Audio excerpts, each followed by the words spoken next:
this is just a presentation on what it is that the banks are looking for when you approach them for a loan. So I'm going to teach you how to put together a package and give you a little insight into what we are looking for. Of course, first we have to discuss what is happening in the current lending environment. Not a day goes by when you don't hear about what's happening in the economy today.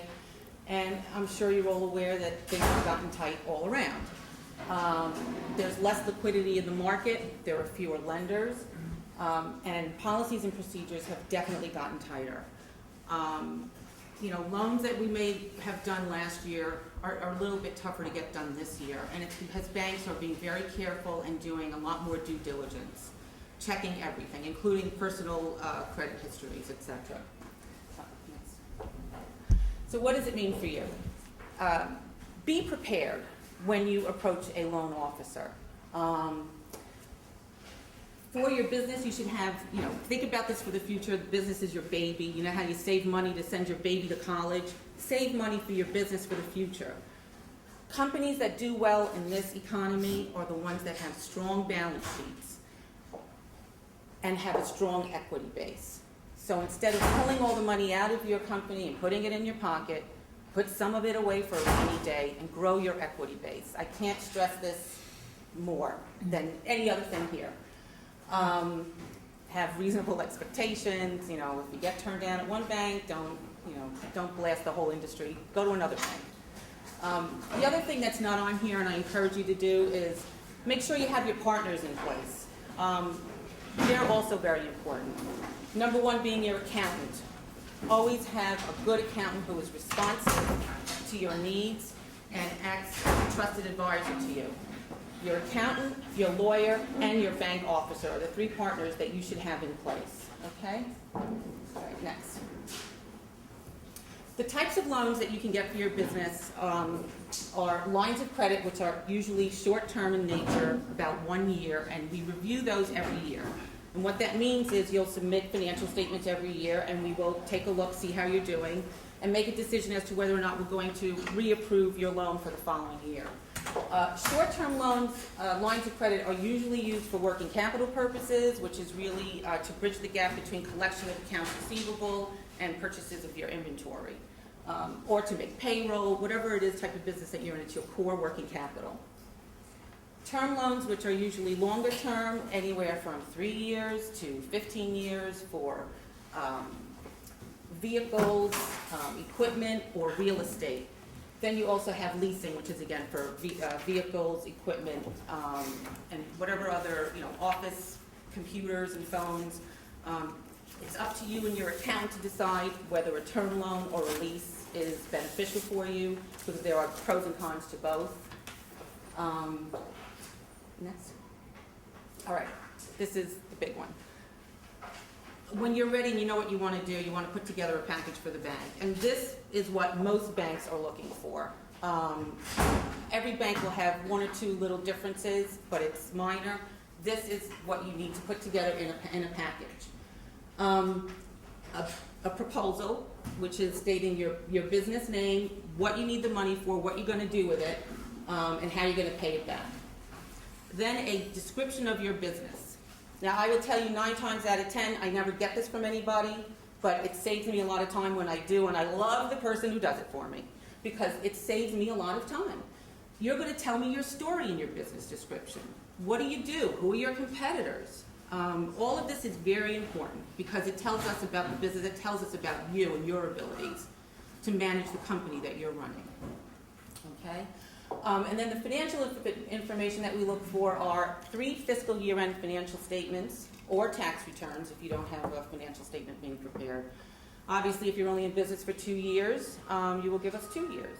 If you're in business less than that, most banks do not do startups. And if you're in business for 2 years, you should show us some positive cash flow. And internally prepared interim profit and loss and balance sheet. Basically, if you come to me in June for a loan, I'm going to want to see some year-to-date results, not just the prior year financial statement. I want to see what's happening year-to-date this year. So we will accept management prepared. Not all banks will, but we will. Does your bank accept internally prepared? statements? Yeah. Depends on the size. Natalie's with Sovereign Bank, so, okay. A current account receivable aging and a current account payable aging. Receivable agings are very important, especially when you're looking for a line of credit.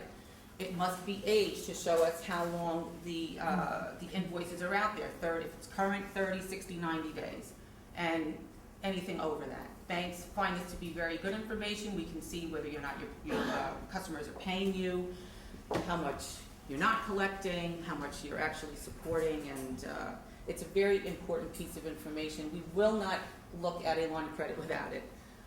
Same thing with the payable aging. How much do you owe? We'd like to know that. Are you paying your vendors? That's important.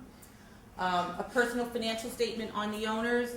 Every bank has their own forms, so you can probably get a generic one and get away with putting that into your package. And if the bank's interested, they'll have you just sign one of their forms.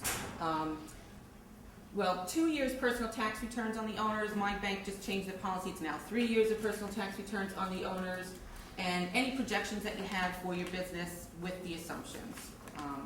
And this should be put together in a package. No fancy binders, please. Everybody just takes those off anyway. So it's very simple. Just slap it together and have a chat with your loan officer. Really, the relationship you have with your loan officer is important. I'll get into more of that later, but next. Okay, so what are the banks looking at when they review the loan? They're going to look at your ability to repay the loan, and that is based on your historical track record, your historical cash flow. And I'll give you a little definition of what that means in a minute. They will also, as I mentioned earlier, they will look at your credit report, both personally and for the business. Both are very important because how you treat your personal affairs is also how you will treat your business affairs. Okay? Next. Okay. If you're an existing customer with the bank, they will look at your existing track record. Have you been making your payments on time? Have you lived up to the terms in the agreement that you signed on for? It's very important when you sign on with a bank that you pay attention to what is in the terms and agreements of the loan docs, because if they have financial covenants in there and you break them, you will have a tough time getting a loan next time around. A lot of business owners don't pay attention to their covenants, I find, and we can run into problems with that. So I urge you, look at your documents, and if you don't understand it, have your accountant or your lawyer look at it and explain it to you. It's very boring reading, I know, but you should understand all of the covenants and terms that are in your loan docs.